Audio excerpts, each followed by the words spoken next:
The Bidens, Joe and Hunter, they are mooching again. This is their style. You know, they get free stuff from very rich people every time they go on vacation. Let's review, huh? They wanted to go to Nantucket. Could they have gotten a hotel? Could they have? No. They had to go to this guy's house, kick him out, and not pay any rent. Let's see. The next vacation stop was this rich woman's house in South Carolina. They kicked her out and stayed not paying rent. Let's see. We have another estate. This is, St. Croix, owned by, we're not sure if the owner actually had to leave on this one, but Joe did stay there. You know, he's got Camp David. As commander-in-chief, he can go to any military base in the world and stay there in the general's house. Those houses are actually quite nice. Some of them were actually designed for this kind of feature. And now his endless summer continues. He's going to Lake Tahoe to stay at that house owned by Tom Steyer. You remember Tom Steyer? Oh, the White House this time assures us that Joe will be paying rent. The first family is renting the home for fair market value. How about that one? Some estimate that that could be $100,000 to $150,000, even for just a couple of days. Huh. Can you blow a quarter of your salary on a vacation rental?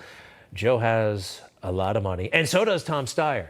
This guy ran for president as a Democrat. You may remember his eyes. It may feel like the deck is stacked against you, because it is. Centuries of discrimination and racism have created economic and social inequality, particularly for communities of color.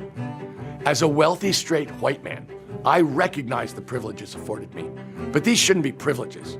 They should be rights accessible to everybody.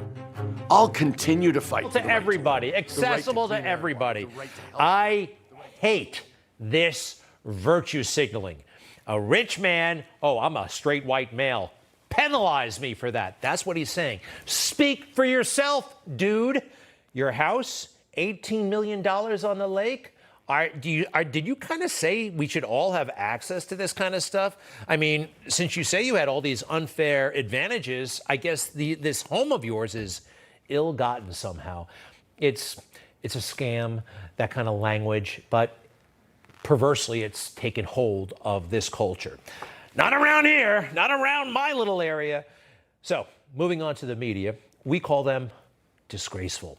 Enemy of the people, but what I saw this weekend was truly disgraceful. These guys who say that they're fair and neutral are anything but. All weekend long, I did not hear one mention of Robert L. Peterson, the alias that Joe Biden was using as vice president of the United States. Robert L. Peters, sorry. You know, he used this name on official emails. He called himself Robert L. Peters. I mean, boss.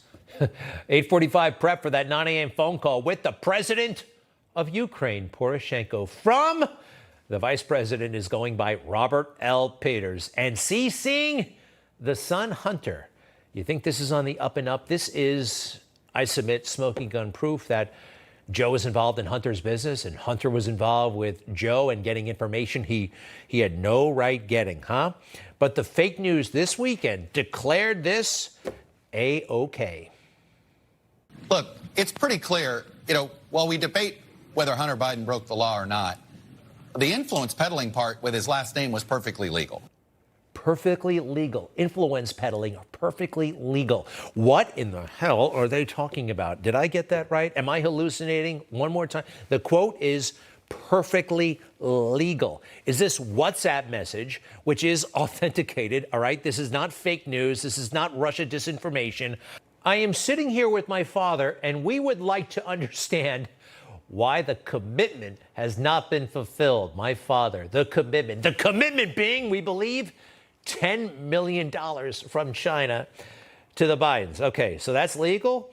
Having a powwow at a Beijing hotel with Hunter's business associate after he got there on Air Force Two, that's perfectly legal. How about those Kazakhstan characters meeting at Cafe Milano with the sitting vice president and Hunter Biden is there? Hunter Biden the next day receives $142,000 from one of these Kazakhs. That's not perfectly legal, everybody. And some non-lawyer on the fake news can't decree that. It's amazing. Now, you remember Hunter Biden getting off Air Force Two. This is in Beijing in 2014. Now, it was important for Joe to show Hunter that they were together. That's big in China, all right? You can't be discreet about who you think is important in your entourage. That was a signal to potential customers in China. Hunter's my man. You want to do business? See Hunter. But they didn't do that in every country, yet Hunter was there. Take a look at this. South Korea. Joe gets off the plane, not with Hunter, someone else. I'm not quite sure who that is. I think it might be a granddaughter. Hunter is lurking about. You're about to see him. Where's Hunter? There he is. He's already in the car. Germany, 2013. That's Jill Biden, of course. There they are, getting off of Air Force Two. The ambassador says hello to them when they get to the bottom of the steps. That's now Governor Murphy of New Jersey. Where's Hunter? Lurking about. You're about to see him right next to the limo. There's Hunter. What in the hell is he doing there? That's Hunter. What is this all about? Italy. I mean, Hunter's too old for the whole, go to work with your dad routine. Italy, there's no Italian roots in the Biden family. He's going there for business, right? What is there another explanation? This is potentially very, very illegal. What happened? Who did he meet with? What promises were made? What did Joe Biden do to accommodate Hunter's customers? We need to know. So they are disgraceful, the media, for giving them a great big fat pass for all of this stuff, especially Chuck Todd. What did he say again about all of this? Look, it's pretty clear, while we debate whether Hunter Biden broke the law or not, the influence peddling part with his last name was perfectly legal. What are they smoking? I mean, the swamp. I know it's kind of cut off from reality, but did you know it was that bad? This is a disgrace. And also, Chuck Todd is leaving his post in a couple of weeks. And I think we should remind everybody that he was a landlord to presidential candidates. Yeah, Amy Klobuchar rented a house from him. Amy Klobuchar was on Meet the Press routinely. Amy Klobuchar participated in presidential debates when she was running for president, of which Chuck Todd was the moderator. Never told anybody about the landlord-tenant relationship, which, yeah, she rented a 3-bedroom home in Arlington, Virginia, owned by Chuck Todd. I want to know, did Chuck get his deposit back? Did she? I mean, haven't you ever had a beef with your landlord? What happened between those two? This is something we deserve to know. Not only that, not only would he not relay basic information like this, he wouldn't even present well. So, joining me now to make sense of all of this, former DeKalb County, Georgia District Attorney Gwen Keyes Fleming, former Manhattan District Attorney Cyrus Vance, partner at Baker McKenzie now, and an NBC News legal analyst and former FBI senior official Chuck Rosenberg. Welcome to you all. Chuck, what are anybody's names? I heard Cyrus Vance. I don't know what law firm he worked in. Who were these people? Gwen Keyes Fleming? Okay. Cyrus Vance worked at Baker McKenzie.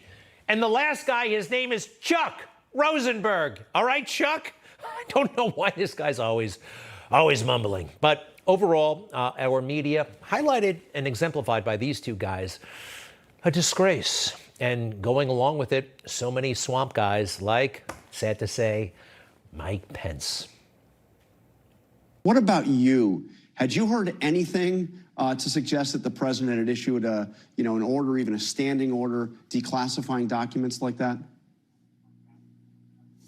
Well, first off, the handling of classified materials is enormously serious in the life of the nation. But I can't really comment on your reporting. Here he goes again, just taking it, not sticking up for Trump, just going along with it. And he doesn't get asked about the classified stuff that was at his house in Indiana.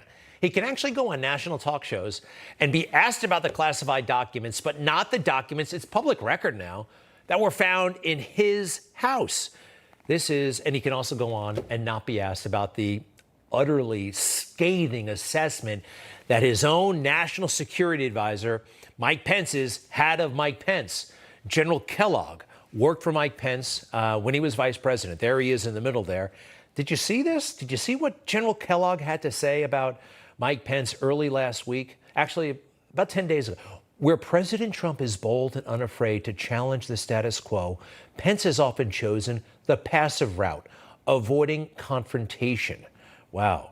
This lack of assertiveness, combined with an over-reliance on failed political consultants, has demonstrated a laissez-faire leadership style unworthy of the presidency. Wow. What kind of arrangement has Mike Pence made with the fake news where he can go on national television and never be asked fundamental questions about these huge vulnerabilities? I guess, Mike, he may tell us in his second memoir. I'm not sure. But I just want to focus on the accomplishments of the Trump-Pence administration. Nobody calls it the Trump-Pence administration, no, by the way. The other latest obsession of the fake news, anything remotely critical about Judge Chutkan. She is now a deity in America. She is the January 6th judge presiding over the trial of Donald Trump. That should never happen. And nothing should happen to her. But they need to lighten up quite a bit. Take a look. There's breaking news we're following right now. A Texas woman has been charged with threatening in a voicemail to kill the federal judge overseeing the criminal case against former President Donald Trump over his attempts to try to overturn the 2020 presidential election. All right, panel after panel, breaking news. Oh, my goodness gracious, a voicemail. Now, that's very unfortunate, but it's also life in the fast lane. It happens. Interestingly, the fake news, they did not pick up the very real threat against Barron Trump. Barron Trump received death threats from an Illinois woman, prosecutors say, but that is, you got to look around. You got to hunt and peck for that story. It's very, very discreet. You know, famous people tend to get threats. It's one of the reasons back when we had phone books, you couldn't look up Dustin Hoffman's phone number in the phone book because weirdos would call him up and, threaten them. Johnny Carson. Who didn't like Johnny Carson? The king of late night. Really funny guy, very good at that show. Did you know that the FBI had a huge stack of threats that people sent or phoned in to Johnny Carson? Look at this place. Look at this stuff. Johnny Carson was a barrel of laughs on TV, but fear stalked him off the set with wacko after wacko, threatening to murder the king of late night, FBI documents reveal. Johnny Carson, all right. Carson was dogged by a terrifying series of letters that told him he'd be shot, blown up, or otherwise assassinated. Yikes. A 615-page file the FBI kept on the dozens of threats against Carson from the 1970s and 1980s. How about that? So Judge Chutkan, sorry, we don't want anything. Nobody wants anything to happen to you. But when you're on television, especially in a controversial thing, you may get a couple of weirdos calling you up on the phone. You got marshals protecting you, and that's good. We want safety, but you guys are dramatizing this because you want to score points against MAGA. And you make it like we're a threat to democracy and all that stuff, all right? We know what you're doing here. Also, you want to take a look at Hunter Biden's crazy lawyer, Abby Lowell? Take a look. Over the time that he was in business, this is, again, something that people ought to pay attention to. Hunter Biden went to Georgetown University, went to Yale Law School, was on the board of directors of a bank, was on the board of directors of Amtrak, is somebody who went and worked in an international law firm. People seem to forget that this is not the person who's simply out there having people write checks for no reason. He's a capable, educated, experienced person. All right, don't make us laugh. He's never been a practicing lawyer. The bank he mentioned was MBNA, headquartered in Delaware. Joe Biden was writing regulation after regulation affecting MBNA. Amtrak Joe, his father was the senator who wrote Amtrak, and you know what happened here, right? This guy says this stuff with a straight face. And yeah, he went to those two schools. Let's see here. Georgetown and Yale. Good for him. But guess what? A lot of people did. All right. And yeah, he has a big problem. And you can look at any office building in any major city, go to any major law firm, and you're going to find dozens of these people. It's no big deal, all right? So don't pretend. And he does it. He does it. He thinks he can fool all of us.